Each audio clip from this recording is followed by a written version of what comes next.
Shalom, shalom. How's everyone doing? All praise to the Most High. Another beautiful day today. Man, birds are singing. A lot going on in this world, man. I'm looking at that little horn over there. A lot of people don't know that the people who took our identity, that what's going on right now is that a lot of those lands are on fire. A lot of fires are going on. Also, I saw the other day that the Pharaoh of America, um, he decided to let his people come in from Africa. You guys know who I'm talking about. I'll leave it right there. But saying that when the so-called immigrants, these other people of these other nations, they're not allowed to be here. Not only that, they're shipping them off to all different lands. Now, this is the crazy part about all of that.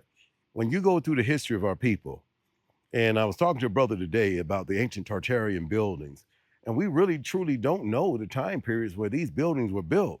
You think about, Canaan and, Seth and all these other people who predated, um, the time of the floods. They built cities, and also after the floods, a lot of Noah's grandchildren built cities, and they had free energy, ether, so forth and so on, because these people had a lot more knowledge going on.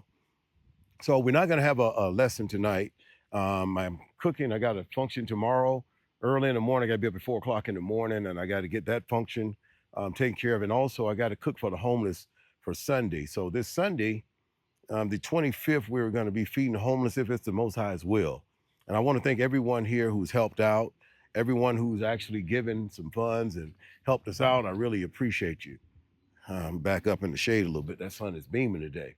So I want to thank everyone who's helped us out. And, it's been a real blessing.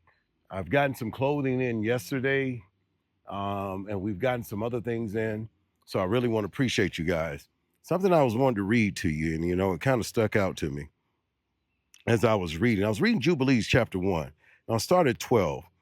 And I'm going to read a little bit. It says, and they will make to themselves, and he's talking about the children of Israel when we went astray, start following false idols and false gods. He said something. He says, and they will make to themselves high places and Asherah poles, graven images, and they will worship each his own graven image, so as to go astray, and they will sacrifice their children to devils and to all the works of the error of their hearts. And this is what he says here. The Most High says here, and I will send a witness unto them, and that I may witness against them, but they will not hear. And I will slay the witnesses. It says, and they will slay the witnesses also, and they will persecute those who seek the Torah, and they will abrogate and change everything as to work evil before my eyes. And this is what the Most High was saying was going to happen. And I will hide my face from them, and I will deliver them into the hand of the other nations for captivity, for a prey, and for devouring. And I will remove them from the midst of the land. And I will scatter them amongst the other nations. And get this, he says, and they will forget all my Torah and all my commandments and all my judgments, and will go astray as to new moons and Sabbaths and feasts, jubilees and ordinances. This is why I'm telling you, a lot of us, we celebrate in the spirit, but the Most High already wrote in Jubilees chapter 1 that we be going astray. A lot of days you think are not. 16, it says, and after this, get this, and after this, they will turn to me from amongst the other nations with all their heart and with all their soul, with all their strength. And I will gather them from amongst all the other nations, and they will seek me so that I shall be found of them. And when they seek me with all their heart and with all their soul, and I will disclose to them abounding peace with righteousness, and I will remove them the plan of unrighteousness, and with all my heart and with all my soul, and they shall be for a blessing and not for a curse. Wow. And they shall be the head, and no longer will we be the tail. And I will build my sanctuary in their midst, and will tabernacle with them. And I will be their Elohim, and they shall be my people in truth and righteousness. Verse 19, Jubilees chapter 1, verse 19. It says, and I will not forsake them, nor fail them, for I am Yahuwah Elohim. And Moses fell on his face and prayed and said, O Yahuwah Elohai, do not forsake your people and your inheritance, so that they should wander in error of their hearts. And that's what's happened. A lot of us have been following our hearts, and your hearts will lead you astray every time. It says, and do not deliver them into the hands of their enemies and the other nations. These they should rule over them and cause them to sin against you. And that is exactly what happened. These other nations, these heathens and these Gentiles, they've taught us everything backwards. A lot of the things that we've been taught with religion, a lot of things we've been taught in our homes with the dumbed down, with the television, all of these things are being revealed right now. It says here, let your mercy, Jubilees chapter 121, let your mercy, O Yahuwah, be lifted up upon your people and create in them an upright rowak. And let not the rowak of Baal rule over them to accuse them before you.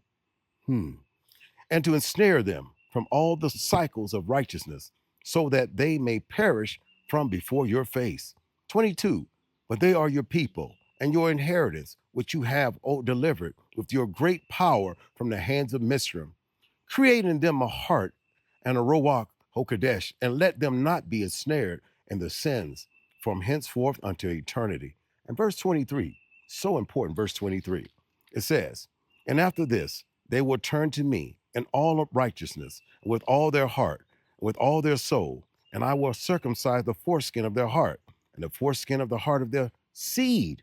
He says, when you change and you come back to the Most High, he said, not only will he circumcise your foreskin, but he'll also do it to your children. This is beautiful.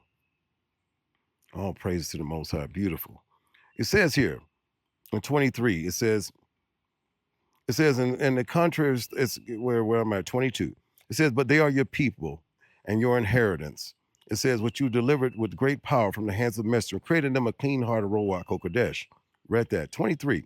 And Yahuwah said unto Moses, I know their contrariness and their thoughts and their stiff-neckedness, and I will not be obedient till they confess. Get this.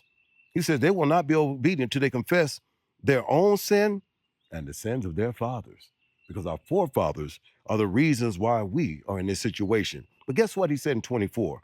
And after this, they will turn to me in all uprightness and with their heart, with all their soul. And I will circumcise the foreskin of their heart and the foreskin of the heart of their seed. Will create in them a Ruach HaKodesh and will cleanse them so that they shall not turn away from me from that day until eternity. That's what the Most High is doing right now. He's putting a spirit on his people and his children to walk right, to do the right things, to walk in uprightness and to make sure that the things that we learned in the past are just that, things of the past. Because right now, the Most High doesn't want us going backwards. He wants us to know that he is going to bless us when we sit and bless him and call on his name. Keep our hands raised up, palms to the sky. Long as we keep praying, long as we keep asking for the Most High to go ahead and forgive us of our sins, folks, he'll do it. But he will not do it if you're not walking right, if you're walking contrary. All right, so July 27th, we've already paid for the lake so that we can do the baptisms. So on July 27th, we'll be doing those things. If it's the Most High's will, like I said, this Sunday, I want to thank everyone who's helped out. And we just got a few more things to get this weekend for the homeless. We've gotten some clothing and some other things. So we got what the Most High has given us. But one thing I want to leave you with, there's a lot of changes on this earth right now. A lot of people right now walking backwards, not understanding that judgment is here. I want everyone to know that the Most High loves us, but he wants us to come back to him, and he wants us to clean our house. He wants us to not deal with those people who are not right, not sit and be like other people because they're ignorant and because they're refused to walk in righteousness. He wants us to be the example. He calls us the Ivrit. The Ivrit means those who've crossed over, because soon we all are getting ready to cross over. Look at what's going on in the world, folks. When you see Russia and Iran and all these people fighting, know that the Valley of Jehoshaphat battle is about to happen. And that when it happens, that's when we're going to be gathered. Not until that time. Yeah, we're going to see this tribulation. You got to see it. But one thing about it, and I'm going to tell you, I saw a guy the other day, and, and this was a gentleman who was a European, and he said that when he was holding on, when the tornadoes hit St. Louis, he was holding on to a piece of wood. And he said, that's what he said. He kept calling on the Most High's name. He kept calling on him and asking him to save him. And then he said, when the storm was over, his whole neighborhood was gone. Everything was gone, even the people. But you know what was next to him? A Bible. And guess what verse is on top of it? Psalms 91. 10,000 will fall by one side, 100,000 by the other, but nothing will come near your dwelling. Shalom.